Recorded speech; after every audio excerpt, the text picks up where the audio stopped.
أخطر حاجة ممكن تحصل لك إن حياتك تمشي صح، تصحى بدري، تلتزم، تتعب، وبتحس إنك ماشي في الطريق بين قوسين المفروض. بس في الحقيقة صدقني أنت مش عايش، أنت في تكرار. وده مش كلام فلسفة، ده حرفيا اللي حصل في فيلم The Triplets of Belleville. الفيلم بيبتدي بطفل اسمه تشامبيون، طفل هادي ملوش ولا أب ولا أم ولا حتى صحاب، مفيش غير جدته، مفيش عنده رغبات واضحة، مفيش حاجة مميزة. بس في تفصيلة صغيرة، جدته دايما بتحاول إن هي تلاقيله شغف، بتحاول تلاقيله معنى. فلقيته بيسمع للموسيقى، فقررت إن يمكن ده يكون شغفه، ممكن يكون الحاجة اللي بيحبها. فهي حاولت تعلمه، بس للأسف منفعش، هو مش عايزها.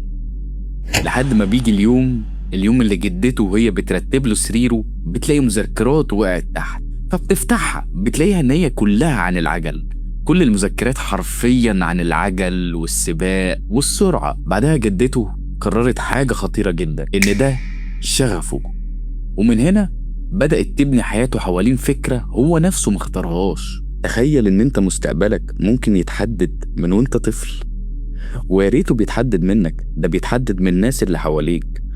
وأكبر مثال معظم الناس بتقع فيه هو ثانوية عامة. ثانوية عامة دي أكبر أكذوبة في التاريخ، the lie of the century حرفيا.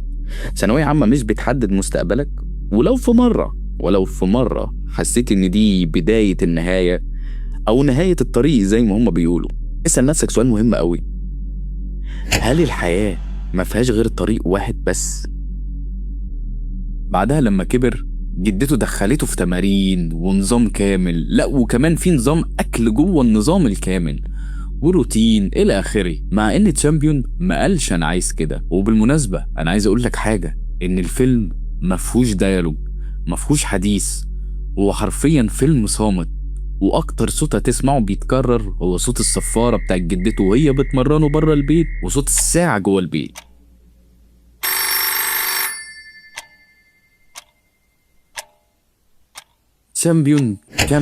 تشامبيون كمل الطريق اللي اتفرض عليه، وده أول خداع. احنا بنفتكر ان حياتنا بتبتدي من اختيار، لكن الحقيقة حياتك غالبا بتبتدي من تفسير حد تاني لتصرف عشوائي منك. طفل بيحب الرياضة، يا إلهي إنه مهندس. طفل بيجري كتير، يا إلهي إنه لاعب كرة. طب طفل هادي، يا إلهي إنه طبيب. حاجة غريبة جدا. وبعد سنين الشخص بيبقى محبوس في التسمية دي. تشامبيون ما كانش بيتمرن عشان هو عايز، هو كان بيتمرن عشان التمرين بقى هو. ومن هنا بتبتدي أخطر مرحلة، لما الحاجة اللي بدأت صدفة تتحول لهوية. مع الوقت تشامبيون بقى ماشي على نظام دقيق جدا، بيصحى يتمرن، ياكل يتمرن، ينام ويتمرن تاني. مفيش سؤال، مفيش اعتراض، مفيش حتى تفكير. وهنا في نقطة مهمة، إن الانضباط اللي انت شايفه قوة ممكن يكون مجرد برمجة.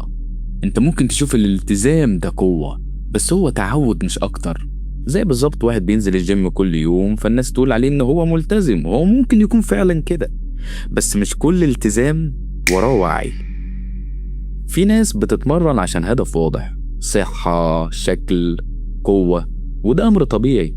لكن في نوع تاني لو سألته ليه بتتمرن هيديلك إجابات محفوظة. ودي النقطة المهمة، إن أنا مش بتكلم على كل الناس، أنا بتكلم على كيس واحدة معينة. الكيس دي مش بتتمرن علشان التمرين، الكيس دي بتتمرن عشان هي مش متخيلة نفسها من غيرها. وقيس الموضوع ده على حاجات كتيرة جدا، ودي الحاجة اللي معظم الناس بتقع فيها including me. لما تربط الحاجة اللي انت بتعملها بهويتك. زياد مهندس، شيل كلمة مهندس، زياد ولا حاجة. أحمد محاسب، شيل كلمة محاسب، أحمد ولا حاجة. وده بيودينا لسؤال مهم جدا، هل الفاليو بتاعتك أو قيمتك كشخص مرتبطة بيك ككيان، ولا مرتبطة باللقب اللي انت بتكتسبه؟ اللي احنا عايزين نوصله ان الانسان لو وقف بس شوية مش عشان يبطل، عشان يفهم، عشان يكون واعي باللي هو بيعمله. هل انا بختار اللي انا بعمله؟ طب هل انا عايزه ولا هو مفروض عليا؟ ومفروض دي تحتمل رأيين. مفروض دي اللي هو انت بتعمل الحاجة وانت مضطر بس انت واعي. ومفروض التانية اللي احنا بنحاول نوصل لها اللي هي مفروض عليك من المجتمع. زي تشامبيون نفس الشيء، هو مش بيجري عشان هدف، هو بيجري عشان الوقوف بقى غريب عليه. جدته كمان كل يوم تصحيه، تأكله، تراقبه، مش لأنها شريرة يعني، لكن لأنها صدقت إن ده الحل الوحيد. وده أخطر نوع من السيطرة اللي جاية من الحب. لما أم تضغط على ابنها علشان مستقبله، ولما مدير يرهقك علشان يحسنك، وإنت نفسك تضغط على نفسك عشان تحسن من نفسك. الإنسان اوريدي كفيل بإن هو يدمر نفسه، مش محتاج عامل خارجي. وفي الآخر مفيش حد سألي هل ده الطريق الصح ولا ده أسرع طريق بهرب بيه من الفراغ. لحد ما تشامبيون كبر ويدخل سباق تور دي فرانس. المفروض دي لحظة نجاح، المفروض دي النهاية السعيدة، لكن الفيلم بيعمل حاجة غريبة شوية، ما بيحتفلش لأن الحقيقة هو موصلش، هو بس استمر. وإذ فجأة وسط السباق تشامبيون بيتخطف. بس الخطف ما كانش عشوائي، دي كانت ناس بتراقبه، ناس شايفاه إنه هو مش إنسان، شايفاه آلة. طب وليه آلة؟ لأنه بالفعل بقى آلة، وده القانون. انت لو ما حددتش نفسك الناس هتحددك نيابة عنك وهتستخدمك. وبعدها تشامبيون فعلا اتخطف، واللي يحصل بعد كده اخطر لانه مش هيقاوم.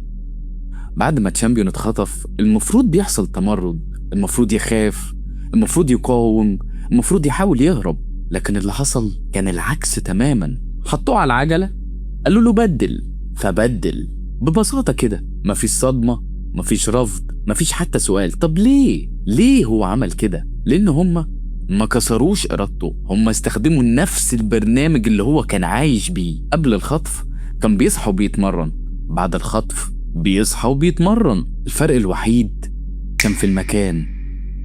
وده أخطر نوع من الاستعباد، إنك تكمل حياتك حتى وإنت مسلوب الحرية. شخص شغله بيستنزفه بالكامل، نفس الشغل، نفس الروتين، نفس الإحساس بالاختناق. لو غيرت له المكان أو حتى غيرت له الشركة هيعيش نفس الحياة. طب ليه؟ لأن المشكلة مش في المكان، المشكلة في النمط اللي جواك. تشامبيون ما اتسرقش، تشامبيون كان جاهز يتسرق. المافيا شافته وقالت ده مش محتاج يتكسر، ده اوريدي شغال لوحده. وده بيحصل كل يوم. شركات بتدور على ناس بتستحمل، بتسكت، بتكرر، مش عشان دول أقوى لكن عشان دول أسهل استخداما. وفي الفيلم تشامبيون قاعد بيبدل بالساعات، بالأيام، مش لأنه مجبور لكن لأنه مش متخيل حياة تانية. وده تعريف فقدان الإرادة، مش إنك مش قادر تختار لكن إنك مش شايف إن في اختيار أصلا. وفي نفس الوقت جدته بتدور عليه، رحلة طويلة، تعب وإصرار. بيبان إن هو إنقاذ لكن الحقيقة أعقد من كده بكتير. هي للأسف بتحاول ترجعه لنفس الحياة اللي وصلته لكده، مش لأنها وحشة لكن لأنها ما تعرفش غير كده. وده بيكشف حاجة مهمة جدا، إن مش كل إنقاذ هو تحرير. أحيانا وإعادة تدوير لنفس السجن. تشامبيون لو رجع هيفضل برضه يرجع يبدل، لأن السلسلة مش في إيده، السلسلة في دماغه.